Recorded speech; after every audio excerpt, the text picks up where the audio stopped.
한 3년 만에 여기서 또 강의하는 것 같은데. 근데 이게 사람들을 보니까 세월이 하나가 안 난 것 같아요. 오늘 제가 그 개천절 중심으로 해가지고 개천과 홍익 인본주의를 했는데, 인본주의가 사람 중심이잖아요. 그죠? 근데 홍익이 들어가면 다른 인본주의의 느낌이, 그냥 인본주의와 다른 뭔가가 있어요. 그래서 그런 것들을 중점으로 해서 이렇게 대부분 이제 뭐 강사님들 많이 아실 텐데 한번 정리하는 의미에서 말씀드리려고 합니다. 정영훈 교수가 얘기를 했는데, 홍익인간은 인간의 행복을 저해하는 모든 것에 반대한다 라는 그 얘기를 마치 캐치프레이즈처럼, 그러니까 우리가 생각하는 홍익인간이라는 게 뭔가 두루 이롭게 하자 뭐 이런 것들이었는데, 이분은 그걸 확대해가지고 홍익인간이라는 거는 인간의 행복을 저해하는 거, 부정부패, 질병, 뭐 여러 가지 사람들에게 불행을 초래하는 것들은 다 홍익하고 반대되는 개념이다.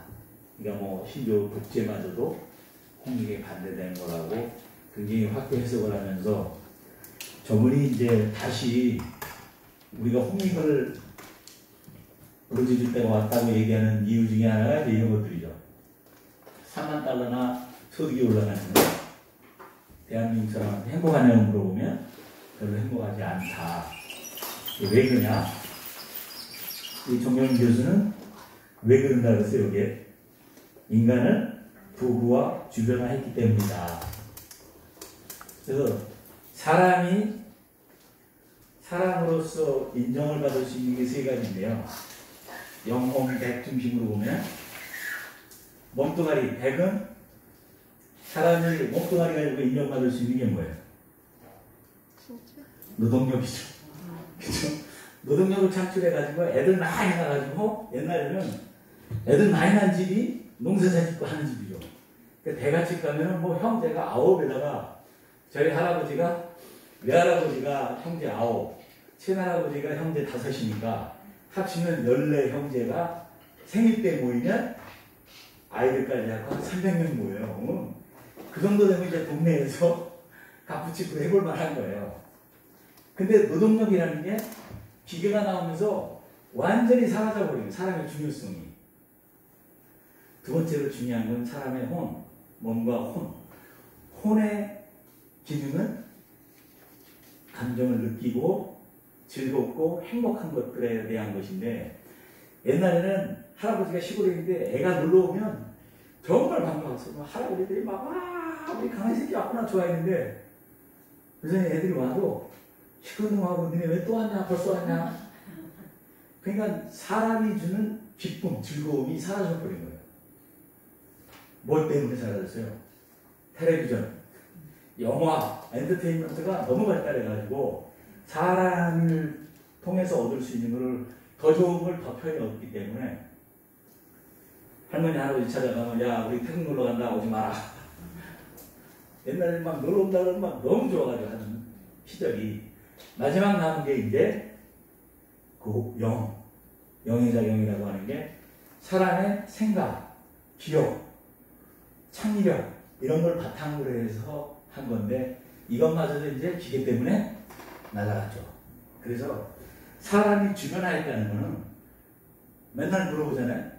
강의할 때마다 얘기하는 것 중에 하나는 핸드폰이 좋아? 엄마가 좋아? 누가 좋아? 핸드폰이 좋아. 나중에 지나가면 핸드폰에 인공지능이 들어가면 인간의 수명은 끝이에요. 그죠? 2040년 정도 되면 레이커즈와 L이 특이점이 온다 그랬는데, 그때가 되면 핸드폰에 인공지능이 들어가는 거예요. 그러면 사람은 뭐가 되겠어요? 정말 주변부가 돼요. 왜? 생각하고 기억할 수 있는 것보다 훨씬 많은 기능이 핸드폰에 있어요. 그럼 사람은 왜 중요해요? 핸드폰을 들고 다니기 때문에 중요한 거예요. 이 중요한 건 핸드폰이에요. 그러니까 나중에는 사람 이름보다 한승민보다 핸드폰 번호로 불릴 가능성이 훨씬 많아요. 그럼 사람은 도대체 뭐에다 쓰는 거예요, 이게? 위기가 온 거죠. 그래서 이번이 이제 다시 홍익이다. 국가 권력에 대해서 인간 세상의 규제는 갖고 온 문명 장치들에 대해서 다시 물어봐야 된다. 사람에게 봉사하는 거냐? 그 문명 장치가 그 국가 권력이 대통령이 시스템이 다시 물어보고 사람에게 봉사하는 것들만 중심으로 다시 문명을 재창조해야 된다. 안 그러면 사람은 다 없어져 버리고 이제 기계들만 남고 기계에 봉사하는 인간이 남는 그런 세상으로 갈 수가 있다. 그걸 5천년 전에 우리 조상들이 우려를 했다는 거예요. 그래서 만들어 놓은 모토가 뭐라고요? 홍익 인공지능이 아니라 인간의 중심으로 봉사하는 문명을 만들고 해야만 인간이 행복하다는 것을 우리가 다시금 깨닫고 있다는 거예요. 사람이 이제 더 이상 주인공이 아닌 시절이 강력하게 오고 있다는 거예요. 사람이 필요 없는 시절.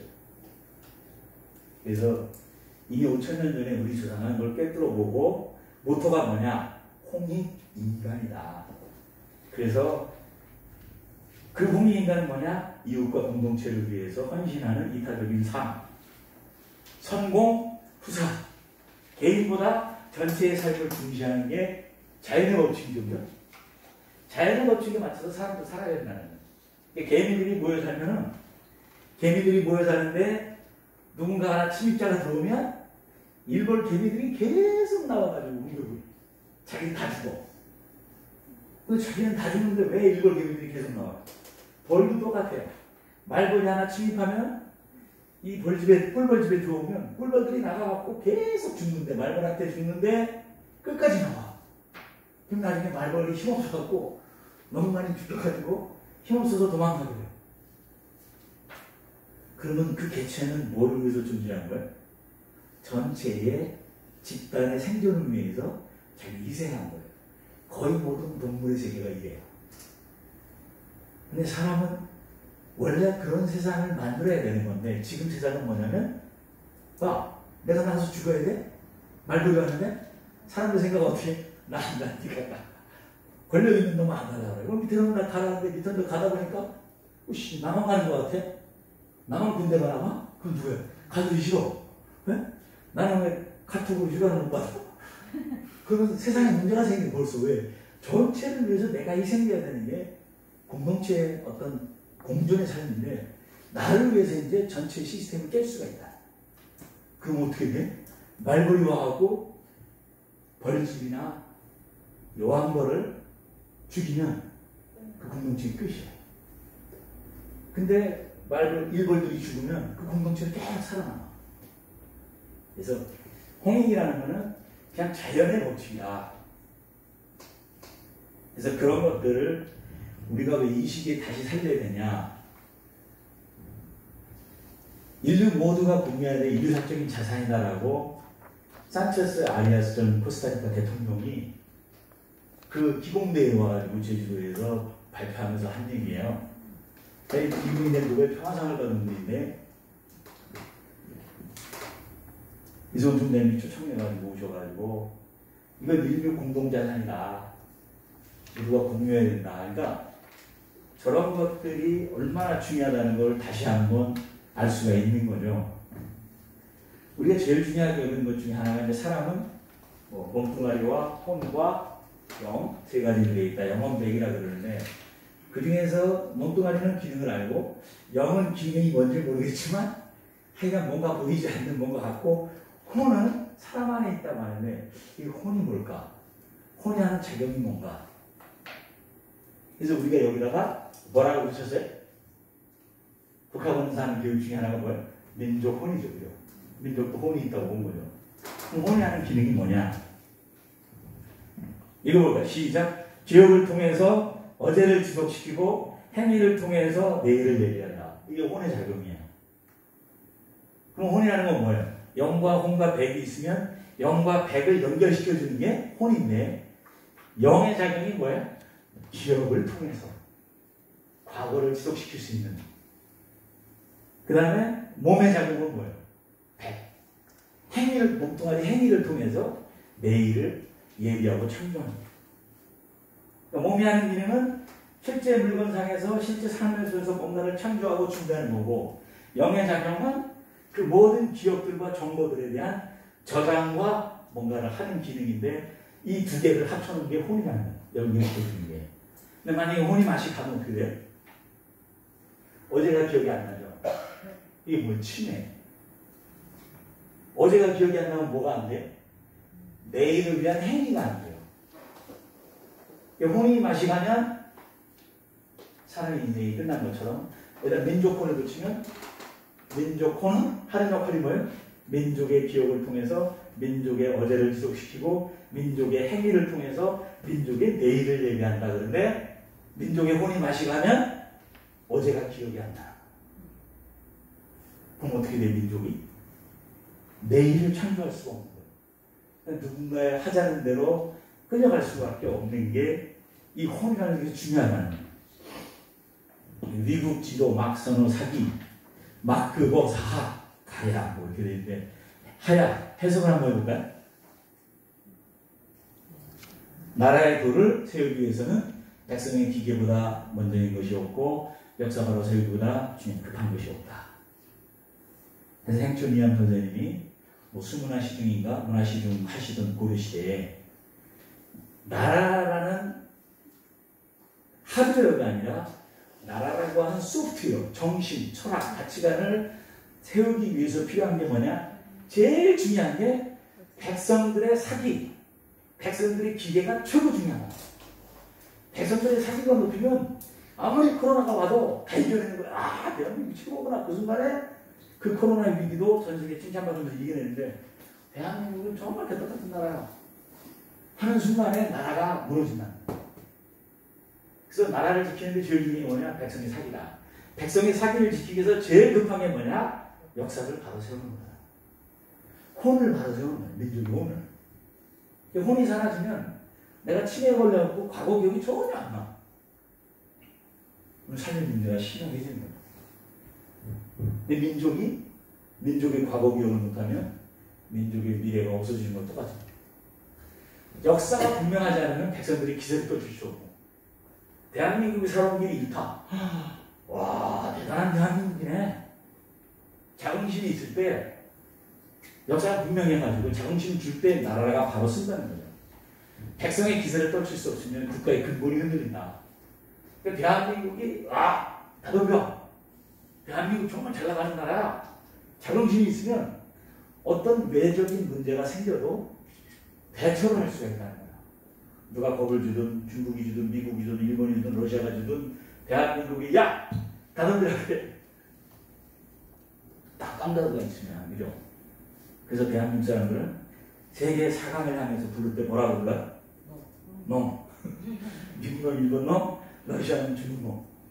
이 외의 나라들은 태국 사람, 베트남 사람, 몽골 사람이야. 깜다구가 있다는 거 아니에요, 그죠? 전통적으로. 그러니까 아직까지 버틴 거지, 그나마. 그러니까 백성들이 그런 깡이 있을 때 누구도 무섭지 않고 한번 해보자 하고 똘똘 뭉친 힘이 있을 때 아무도 못 쳐들어오는 거예요. 그래서 나라가 망할 때는 먼저 내부에서 무너지고 망하는 거지. 내부가 똘똘 뭉쳐있는데 외부가 쳐들어와갖고 어떻게 하는 방법이 없어요. 그래서 대한민국이 문제가 되면 항상 내부가 분열돼가지고 이미 외부의 적이 안에 들어와 있는 우리의 마음이나 가치관을 지배하고 있는 상태일 가능성이 많다는 거예요. 나라를 다스리는 방법이 편법으로 된다.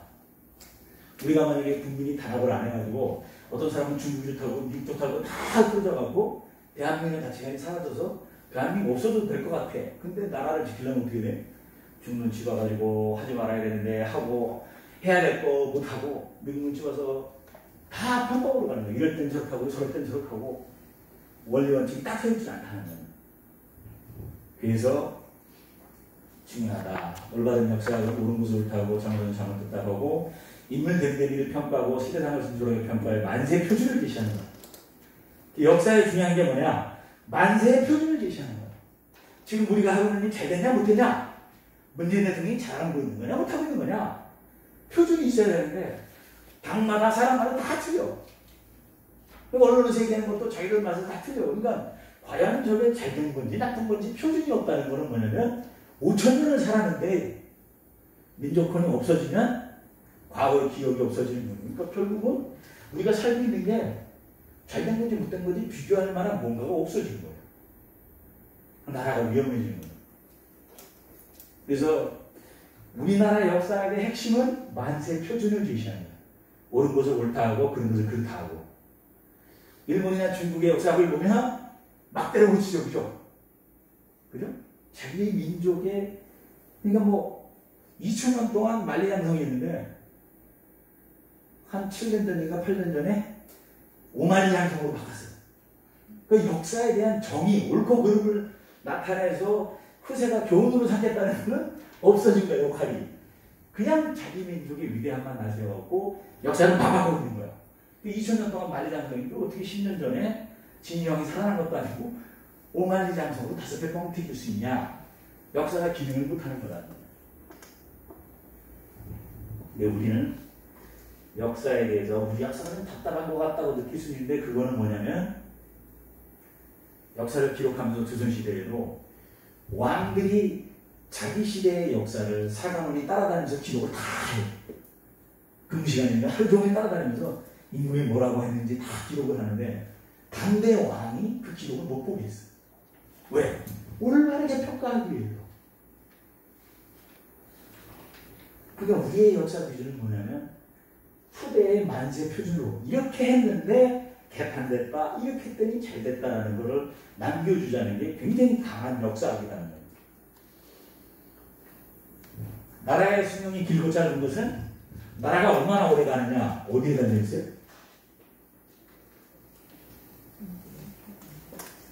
백성의 괴로움과 즐거움에 달려있다. 그러니까 중국이라는 나라가 나라를 세우면 300년 만에 망한 이유는 300년 이상은 백성의 괴로움이 너무 심해졌다는 거예요. 그럼 백성의 괴로움과 즐거움은 어디 있냐? 백성이 골고루 잘 사는지 고르지 못하게 사는지 달려있다. 우리가 얼핏 생각할 때는 골고른지 고르지 않은지가 중요한 게 아니라 그냥 잘 살면 되는 거 아니야 생각하는데 잘 살면 되는 게 아니라 잘 사는 것보다 더 중요한 게 뭐예요? 백성들이 골고루 잘 살아야 된다. 이게 우리 역사에서 가르쳐주고 있는 만세의 표준이라고 하는 거예요. 그래서 골고루 잘 사는 거에는 두 가지 방법이 있다. 한 가지는 뭐야? 다 거지가 되는 거죠. 또 하나는 뭐야? 다 잘 사는 거예요. 잘 먹고 잘 사는 거. 그럼 우리는 골고루 잘 살, 이거는 뭐예요? 공산주의죠. 사회재산 하나도 없이 다 뺏어버리고 배를 주는 거 아니에요?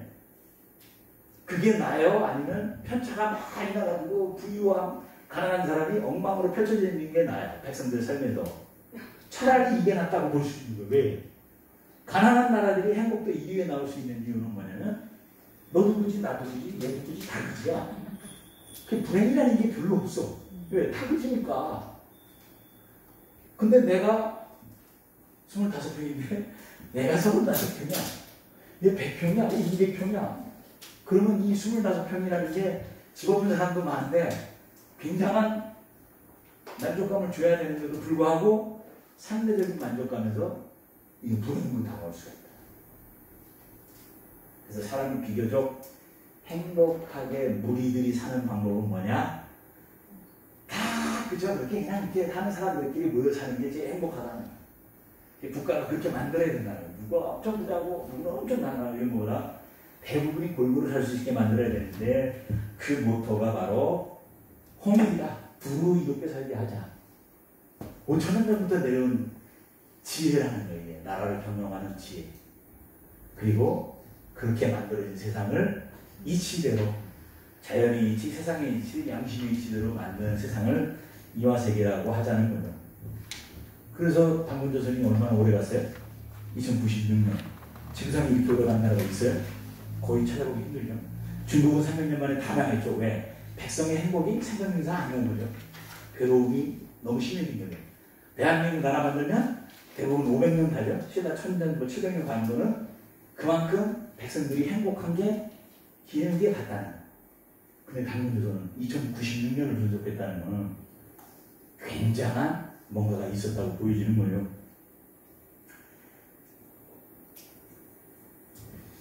한민족의 대부분의 나라들은 그래서 어디서 뿌리를 찾아요? 단군조선에서 뿌리를 찾아요. 우리의 뿌리는 어디다? 단문조선이다. 조선이다. 그러면 한민족을 지배한 나라들은 뭐를 없애야 돼? 단문조선을 없애야 돼. 왜? 이게 살아있는 한 지배가 안 돼. 왜? 이 역사가 살아있는 한 사람들이 기억하는 게 있죠. 풍요롭게 살아라. 그죠? 부부 골고루 국민들이 행복한 생활, 이런 것들을 기억을 가지면서 나라의 임금이 누구를 위해서 봉사해야 된다? 인간을 위해서 봉사해야 된다. 권력이 누구를 위해서 봉사해야 된다? 인간을 위해서 봉사해야 된다. 그러니까 임금이 있는 곳에는 꼭 뭐가 있어요? 신문고 꽉 찡그리고 소원수리하고, 요새도 청와대 앞에 가면은 사람들이 바글바글하죠? 이거 뭐는 시위하고 뭐 고발하고 한다고. 왜냐하면 그게 어떻게 보면 백성들을 두루 이루게 하기 위한 방법 중에 하나라고 생각한 거예요. 그래서 이게 살아있는 한 한민족을 지배할 수가 없다. 거꾸로 말하면 한민족이 위기에 닥치면 이게 살아나는 단군의 역사가. 그래서 단군의 역사가 우리가 생각하는 것보다 훨씬 의미가 있다. 근데 우리나라 사람한테 물어보면 단군을 뭐라 그래? 자기 조상처럼 얘기해. 우리는 단군의 자손이다. 이태인들한테 물어보면 뭐라 그래? 우리는 아브라함의 자손이다. 이게 굉장히 무서운 말이죠. 왜? 나라라는 건 왕이 있으면 대부분은 왕은 백성들하고 종자가 틀려. 하늘이 내려온 거야. 그러니까 중국의 천자, 일본의 천황 다 하늘이 내려온 것처럼 하고 백성들은 별거 없는 걸로 생각하는데, 대한민국은 개나 소나 양반이나 노비나 쌍놈이나 일반놈이나 다 누구 자손이야? 단군의 자손이야. 왕은 누구 자손이야? 단군의 자손이야. 근데 쟤하고 나하고 조상이 똑같지 안 똑같아? 똑같아. 그러니까 나라가 위기가 와가지고 왕이 도망갔어. 누가 지켜? 단군의 자손이 지켜. 자기 땅이야. 그러니까 의명이 나오고 외적이 치우고 있을 때 자기 죽을 때까지 싸우는 거야. 그러니까 일제가 만약 아직까지도 일제가 지배하고 있었다. 지금도 독립군이 계속 나올 거야. 왜? 단군의 자손들이 가만히 있을 수가 없어. 이게 그렇게 무서운 얘기야. 유태인들이 2000년 동안에 나라 없이 떠돌아다닌다 나라를 찾았어. 왜? 아브라함의 자손이야. 그 한마디면 바닥에 있는 놈부터 위에 있는 놈까지 몽땅히 국가를 나가 싸울 수 있는 마음가짐 게 있고, 대한민국의 단군의 자손이라는 말은 그래서 굉장히 무서운 나라예요. 왜? 왕이 도망가는데 지키는 나라가 세상에 어딨냐? 지배층이 포기한 나라를 지키는 이 백성 노비들이 어딨냐? 없어. 대한민국 사람들이 그렇게 지키냐? 이게 굉장히 무서운 전통이다. 국왕에서 노비까지 모두 동일한 조상의 후손이라는 인식은 불가능하다. 세계사에서도 거의 불가능해. 유대인 빼놓고 거의 불가능할 정도다. 그걸 우리가 지니고 있다는 거야. 이 인주한테 선조가 도망가는데, 일본 사람들이 보면 왕을 포기하면 할복하거나 그 일가족 모두 다 천도론 왕이 자기 노비를 삼아갖고 사는 게 일본 사람들이 당연히 생각하는 건데, 20일 만에 한양으로 들어왔는데 왕이 없어. 도망갔어.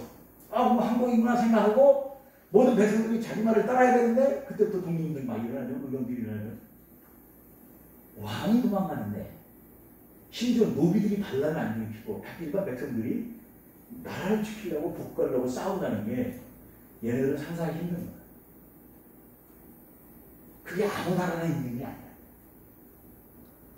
그래서 단군이라는 이 한마디가 굉장히 무섭다는 걸 알 수가 있어요. 고려시대 때 집집마다 단군의 신도상이 거의 절반이 더없이 명인의 작품이라니까 굉장히 유명한 사람이 신라시대 때 솔보가 그린 단군의 그 초상이 1000점인가 있었다 그러잖아요. 그러니까 신라시대 때도 단군 할아버지를 그려주면 집집마다 갖다 붙이고 했다는 걸 알 수가 있어요. 그게 고려시대에도 아주 그림을 잘 그리는 명인이 집집마다 다 단군상을 그려서 나눠줬다는 걸 알 수 있어요. 역사는 사라져도 이런 문화가 있었다는 걸 알 수가 있는 거죠. 그 다음에 조선에 오면 우리 동방은 단군의 시대이다 라고 하면서 중국이 역사를 갖다가 조선의 과거 역사를 갖다가 훼손시키고 못 지키게 하는 와중에도 책을 없애면서도 단군이라는 게 거꾸로 한편에는 부활을 한편으로는 역사를 없애기 시작하는데 한편으로는 단군이라는 주제어가 다시 살아나고 있다는 것은 뭔가 저항하기 시작한다는 거예요. 그래서 조선에서도 천재를 지내고 하죠. 그죠? 단군은 하늘에서 내려왔으니 천자가 분봉한 나라가 아니었고 단군이 내려온 것은 당뇨의 무진년이었다.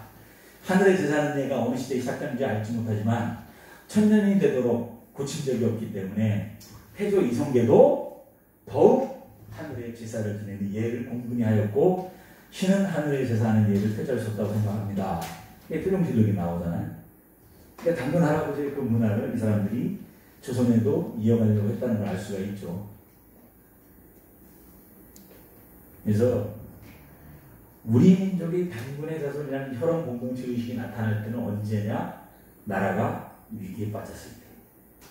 일반 백성들이 일어나면서 내가 일어나야 될 당위성과 명분과 가치관을 어디서 찾았냐? 우리는 단군의 자손이다 해서 찾았다는 거야. 그러니까 누군가가 저놈의 나라를 먹고 싶어 그러면 저놈들이 단군의 자손이라는 얘기를 못하게 해야만 먹는 것이 가능한 나라가 돼버리는 거죠. 우리가 어떤 민족입니까? 제가 만든 동영상인데 중국집에서 배달 가고 물 차 있는데 들어간 거예요. 여기 신문에도 나와 있는 물 끊어졌는데 이 다리에다가 지금 짜장면 날라주고 있는 거예요.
그래서 우리가 배달의 민족이라 그러는데 이 배달의 원래 의미가 뭐냐면 할아버지를 배라 하고 아버지를 비라 하고 광명이 퍼지는 물건을 달이라고 하니 할아버지 광명이 퍼진 사방의 땅을 배달이다. 그래서 국보 배달은 즉 할아버지의 광명이 비춤이라 해가지고 배달 그러면 하늘에서 내려온 천손 할아버지의 광명이 비친 땅이 배달이에요. 그게 바로 조선하고 똑같은 일입니다. 그럼 조선은 왜 배달해서 조선이 됐냐? 배가 조선 할아버지 배자잖아요. 이걸 조상 조자로 바꿨어요. 근데 조상 조자로 바꾸면서 소리를 취해갖고 아침조로 또 바꿨어요. 그 다음에 달은 광인심을 환하게 비치는 건데 그걸 선명한 선자로 바꿨어요. 그래서 뜻이 뭐 소리와 뜻을 합쳐서 조선이 되어버렸어요. 그러니까 배달을 중국 사람들이 뭘로 바꾼 거예요? 조선으로 바꾼 거예요. 그래가지고 우리가 조선이라는 나라는 왜 생겼습니까? 그러면 뭐라 그래요? 아침에 해가 밝아가지고 동방에 아침에 해 뜨는 나라, 해가 밝은 나라라서 조선이라고 그랬다. 지구상에 아침에 안 밝은 나라가 있어요? 네? 이걸 나라 이름이라고 이렇게 했다는 게 말이 되냐는 거예요. 아침에 밝은 나라가. 그럼 남들은 깜깜하게 살아야 이게 의미가 있는 거지. 아침에 다 동뜨고 해 뜨는데 왜 조선이냐 이게. 배달. 하늘 조상의 광명이 비친 깨달음이 비친 땅을 조선이라고 했는데 그걸 배달이라고 했는데 그걸 바꾼 거라고 단국의 표명서에 나와요. 그럼 우리가 고려라고 하는 것도 화려한 몇 자는 나라 이름 리, 코리, 코리아 그죠? 그러니까 코리아라는 거는 고려의 이름이에요. 고리라는 게 고구려도 사서에 보면 50%는 고리로 나와요. 까우리. 당나라하고 수나라하고 싸우는데 까우리하고 싸워. 근데 드라마를 보면서 이게 뭐야 그랬더니 역사적 50%가 고구려가 없어. 고려만 나와. 근데 원래 이름이 뭐겠어 그럼? 고리야. 발해가 대중국도 원래는 뭐야? 고리야. 궁예가 세운 나라 이름이 뭐예요? 원래 고리야. 왕건이 세운 나라 이름이 뭐예요? 고리야. 다 고리야. 고리의 땅, 고리야. 그럼 고리족이 어디 있었어요? 고조선 때부터 있었어. 그럼 배달이라는 이름하고 똑같이 조선, 고리라는 이름이 이 세 개가 다 무슨 뜻이에요? 하늘 조상의 광명이 비친 땅이야. 하늘의 밝음이 비친 땅 이름, 땅이야. 근데 그게 의미와 한자로 해서 뭐가 달라졌지만 지속적으로 내려온 이름이라는 걸 알 수가 있어요. 국전 2년 이분이 왜 중요하냐면 앞에 국전이 있었잖아요. 이런 스님이 누구냐면 삼국유사를 지은 분인데 우리나라 단군의 역사가 나와 있는 것 중에 삼국사에 삼국유사 2개 나왔다 그랬는데 그 삼국유사를 지은 분이 이런 스님이요. 이런 스님이 누구냐? 청렬한 때 왕이 무무대간을 모시고 국존 대선사님 안녕하십니까 인사를 한 사람이 이런 스님이다. 당대의 왕의 스승인 사람, 국가의 사부인 사람, 어마어마한 사람이다. 이 사람이 역사를 썼는데 그게 아직까지 남아있냐? 저는 그래서 이분이 엄청나게 도덕이 높으십니다. 왜? 역사가 다 사라진 걸 보고 전설 따라 삼천리처럼 곰이에 가가지고 막 호랑이랑 놀다가 햇대 타이거스하고 두산 베어스가 이렇게 동굴에 가고 야구하다가 햇대 타이거스는 나가리 되고 못하고 사람으로 못 변하고 두산 베어스는 곰이 사람이 된 것처럼 우리가 지금 햇대 타이거스 두산 베어스를 얘기하는데 그걸 누가 곰팽이들이 야구했다고 생각하냐. 당시에는 그렇게 생각했을 거야. 곰이라고 생각 안 했을 거야. 근데 그걸 갖다가 뭐로 바꿔친 거야. 일본 애들이 곰이 사람이 된 걸 바꿔친 거야. 그러니까 이런 건 원래 곰이구나 라고 해도 믿겠네. 새가 했기 때문에 살아있는 역사책이야. 나는 그래서 이분이 정말 도덕이 대단한 분이다. 왜 대단하냐? 이런 스님이 쓴 그 삼국유사에 보면 고기의 얘기를 한국에 서적 하나 있었다. 그래서 한국이 나오죠. 9200년 전에 만들었다는 산당곡에 나오는 한국이 나와. 그 다음에 지금부터 약 6,000년 가까이 된 5,100년 된 한웅 할아버지가 있었다. 자주 하늘을 생각두고 인간 세계를 구하려고 했다. 그러니까 이 짧은 말 사이에 뭐가 나와요? 한웅의 역사가 나오고 한인의 역사가 나오는데 한인의 역사뿐만 아니라 한국이라는 나라가 있었다고. 그래놓고 뭐라 그러세요? 인간은 원리 이롭게 할 만하다요. 우리나라의 핵심 주제어가 딱 등장을 해요. 그래서 천부인 세계를 주고 나라를 다스리도록 하였다. 홍인간이 나오죠. 여기서부터 이제 한웅이 잠시 사랑으로 하여 웅녀 혼인하였고 잉타여 아들을 낳으니 이름을 당군왕금이라 하고 평양성에 도읍하고 주손이라 불렀다. 원래는 주손이 아니고 뭐라고 했어요? 배달이 주죠. 배달이 같은 우리말로 하면 이름이었을 거예요. 나중에 역사를 쓰면 이렇게 바꿔버린 거라고 봐요. 그러니까 요 짧은 삼국유사 안에 한인, 한웅, 당군 다 집어넣었죠. 홍인간의 이념으로 나라를 세웠다고 집어넣었죠.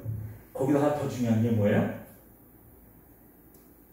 옥녀 할머니가 뭐라 그랬어요? 행천 이양 선생이 쓴 당군세기 보면 옥녀 할머니 이름이 시운이에요. 아버지가 유흥백이라고 하는 유백의 딸, 유흥국의 왕, 유백의 딸이라고 나와. 곰탱이가 아니죠, 그죠? 곰이 사람이 됐을 리가 없잖아요. 그러니까 웅이 곰을 상징하니까 곰국의 왕이었다. 곰이라고 웅을 봐. 근데 삼국유사가 대단한 게 뭐예요? 수간타라 만수년 가지고 21일 동안 햇빛을 보지 않고 수행을 했다. 동물 속으로. 이거 왜 써놨겠어요? 굉장히 중요한 게 써놓은 거야. 대한민국의 대통령이 되려면 동굴 속에 들어가갖고 마누라하고 술만 먹고 20일 동안 안 자고 안 먹고 수련하면 대통령 시켜주겠다 해봐봐. 대통령 할 놈이 하나도 없어. 근데 웅녀 할머니가 대통령의 어머니가 수련을 했다니. 그리고 그 아들을 낳은 거예요. 그러니까 이런 수련은 21일간 동물 속에서 저거만 가지고 지내면서 안 먹고 안 자고 한다는 거는 지구상에서 정말 보통한 사람들 수준에서 가능한 얘기를 써놓은 거예요. 그러니까 대한민국에서 단위군이 중요하다 어떻게 하는데 저는 압도적으로 누가 중요한 거예요? 문화가 중요한 거예요. 이런 기록이 없어요. 그러니까 이 이련이라고 하는 스님이 정말 기가 막힌 것들만 써놓은 거예요. 전설과 사찰 같은 건데 얼마나 의미가 있냐. 국가를 다스리려고 하는 리더는 이런 정도 해야 된다는 거. 뭐 맨날 그냥 참는사고 그냥 많은 거 수건 가지고 와서 먹었대. 21일간. 이게 얼마나 힘든 건지 모르는 거. 그 호미인간을 탄생한다는 건 뭐야? 인간의 한계를, 자기의 한계를 완전히 넘어선 사람들이 만들어낸 문명이라는 게 깔려 있어요. 그러니까 이런 스님이 이 정도 되면 와, 저 사람 정말 기가 막힌 사람이다. 왜? 무슨 삼천리 그냥 무슨 뭐 이렇게 호랑이하고 공순이하고 호순이하고 뭐 이렇게 하다가 막 결혼한 것처럼 했는데 그 안에 우리 문화의 상징과 에티스는 쫙 들어가 있어. 거기다 단권뿐만 아니라 한인 역사까지. 정말 나는 이분이 무서운 분이라 생각해요. 이 민족을 그냥 뭐 지나가는 스님이 쓴 게 아니에요. 국가의 모든 사람이 사부로 떠받들던 사람이 저걸 써놓은 거예요. 시간 남아갖고 쓰는 일이 안 됩니다. 저게 필요하다고 생각했는데 써놓은 거예요. 신학자 소금유동씨라는 분이 굉장히 그 기독교 계통의 신학으로 굉장히 유명한 분인데 이분이 뭐라 그러냐면 삼태국, 한국을 상징하는 문양이 된 것은 우리의 영성을 표현하기 때문에 그랬어요. 그러니까 대한민국 영성 속에 뭐가 있다면 삼태국의 의미가 있다는 거죠. 근데 그 삼태국의 의미가 어디서 나왔냐? 고대 한인들의 관심은 나라를 세우고 문화를 창조하는 데서 그 창조 자국은 하나님과 인간이 결합하는 데서 이루어진다. 근데 하나님과 인간이 결합하는데 인간의 탄생은 어디서 나왔냐? 천신과 지모신이 결합해서 이루어진다. 천신이 누구예요? 한인 할아버지가 천신이죠. 한국 할아버지를 내보냈죠. 천신의 아들을 내보낸 거죠. 그죠? 이 짐작은 거의 성경하고 비슷하죠. 그랬는데 땅에서는 누가 일어났어요? 웅녀 할머니가 그냥 인간으로 마중나간 게 아니에요. 인간이 가지고 있는 모든 습성을 가지고 있는 상태에서 21일간 수행을 통해서 하늘과 만날 수 있는 승화된 존재로 바뀌어갖고 하늘과 땅이 딱 만나는 순간에 인간을 지배할 수 있는 제사장, 당분이 나온 거예요. 천지인이 조화롭게 만난 역사가 여기에 깔려있다라고 이분이 얘기를 하는 거죠. 그 기독교에서는 이분이 별로 좋아할 리가 없죠. 왜? 이 역사가 얼마예요? 당군 역사가 지금부터 4353년이죠. 올해가 단기호. 거기다가 1500년 하면 얼마예요? 5800년 정도 돼요. 한국의 역사는 5800년이에요. 거의 6000년 전이에요. 성령의 역사를 가지고 만약에 성령이 얼마나 오래됐냐면 무드솔라가 900살 살았다 포함해도 6000년 정도 된다고 그렇게 얘기를 해요. 그럼 성령의 역사가 통틀어 6000년이었는데 우리 한 6000년이면 한화라고 시절이에요. 그때 이미 천신이 하늘에서 아들을 내보내가지고 땅에서 승화한 존재와 결혼시켜가지고 인간 세상의 리더가 돼가지고 인간 세상을 다스리는 문화가 전설따라 삼천리처럼 이런 스님이 우리한테 물려줬다는 거예요. 우리 애들이 만약에 이걸 받아들이면 그리스 로마 신화에서 보면 제우스가 하늘의 신인데 누구랑 결혼해요? 땅에 있는 예쁜 여자랑 결혼해가지고 아들을 낳으니까 반신반인, 대미가 그래가지고 반신반인도 신적인 능력이 있어가지고 막 미래를 들여다보고 막 들어가고 막 나오잖아요. 그러니까 우리 애들은 막 그리스 로마 신화들은 막 와 그런데 걔는 전자 스토리. 근데 우리는 역사책이 있다. 그럼 대한민국 당군의 후손들은 전부 다 뭐예요? 대미가 반신반인의 존재예요. 그러니까 우리가 어떻게 보면 역사의 원형을 우리의 역사 속에 가지고 있는 거예요. 그래서 한인과 한웅을 하나님과 하나님의 아들인 천신으로, 웅녀는 지무신으로, 당군은 시두신으로 천지인 삼세의 조화가 나타난다. 그래서 당사와 신중구조는 천지인의 구조인데 하늘의 기능은 뭐예요? 내려오는 거예요. 하늘이 물질로 변할 때는 뭘로 변해요?